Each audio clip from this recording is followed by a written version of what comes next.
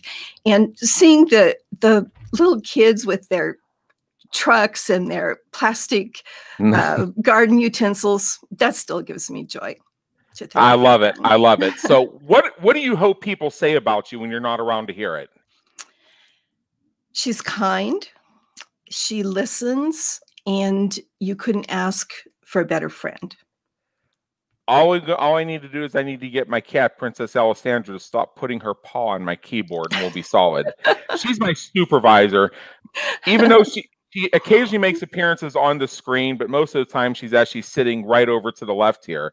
And I don't mind when she does that, because at least she's not knocking around the webcam. But right now I just need her to keep her paw off so Daddy can see what he's doing. That's a good girl. That's a good supervisor. But anyway, getting back to you, if you go back in time and change one thing that you did or one thing that happened, what would it be and why? I would have started the publishing circle in 2008 instead of 4 years ago. And 2008 is when publishing really changed, when Amazon became a player. And I couldn't quite figure out the model that I wanted at that time, but I wish I'd started then, because I really love publishing the way that I am now. Yeah. So what famous person, alive or dead, would you like to meet? And if you had the opportunity, what would you ask them? That would be, there's a lot, but I think I'd first talk with Louise Hay. So she founded Hay House Publishing. Yep. She was, she was almost 60 years old when she started the company. And I'd like to know what she did to grow her company so quickly. I think we could have a good conversation. Seems like there's also a commonality. She started a little bit later, and you, by your own admission, said you started a little bit later. It's just when the alignment came into place for you is when you did it. You could have done it in 2008. There's a lot of things that, with hindsight, I would have done in 2008 or even sooner. But part of what makes us valuable is we help people share their voices. You through helping people publish their books, me through helping people launch their podcasts, where they become the voice of folks and help them see some of the questions they should be asking and express some of the things that otherwise they may not find themselves able to say. It's the idea of jumping first. And as I like to say, as the host of my other show, the Business Creators Radio Show, to my listeners, I am your voice. I'm the person who says that thing that you'd love to say because it could really bring on a great conversation. I'll be the one to do it. Love it, hate it, whatever. But that's just where I'm at. What motivates you and inspires you to keep going when you hit a tough time or face a challenge? Well, this will kind of expose exactly how old I am, but it would be my children, my grandchildren, and 4 little great granddaughters. So I ask myself, if I am really doing everything that I can to leave a legacy for them that shows them how their lives can be richer by doing valuable work, work that they enjoy, and supporting the work of others at the same time. Great. That's fantastic. Now, I know you have a special gift for our listeners, and I'm going to share that with them in a minute. You also have an opportunity for our listeners that I'm going to share on your behalf in a minute. But in general, right now, as people finish up listening to this, what is one action you would like them to take the moment that they click done? Well, I have a motto, and my motto is, in all you do, be the blessing. So I would have listeners ask themselves, Who can I bless with my time, with a sincere compliment or some kind of kindness that never needs to be acknowledged? That's beautiful. That's beautiful. You should engrave that on memes and share it if you haven't done so already. And all you do, be the blessing, is pretty out there for me. Well, yeah, that's okay. It's okay. So thank you so much for joining us today, first off. Now, before you go, I said that you had a little something for our listeners, so I'm going to reveal it now. Everybody who's listening to this episode or watching this episode right now, depending on where you're at, go to www.thepublishingcircle.com. What you're going to see when you get there is a checklist for choosing a publisher. And what it does is it helps you learn what publishers don't disclose. And you gave us a couple little teasers there that have me a little bit curious. So you can ask the right questions and make informed choices. So you can get a free copy, just enter your name and email, and you'll get some other information about publishing as well. So it's a great place to start if this is something you're interested in this type of publishing, this way of getting your voice heard. And with that, Linda Stirling, thank you so much for being with us once again. It's been an honor, and believe me, an education. You're so welcome. And thank you for having me. I really enjoyed it. Thank you for tuning into the Brilliance Plus Passion podcast, where we celebrate entrepreneurs, business creators, and brilliant minds who are making a difference for their community, market, and audience. Remember to visit our website at www.brilliancepluspassion.com and enjoy even more great episodes like this one. Again, while you're here, subscribe to us via your favorite network. We look forward to seeing you next time on the Brilliance Plus Passion podcast.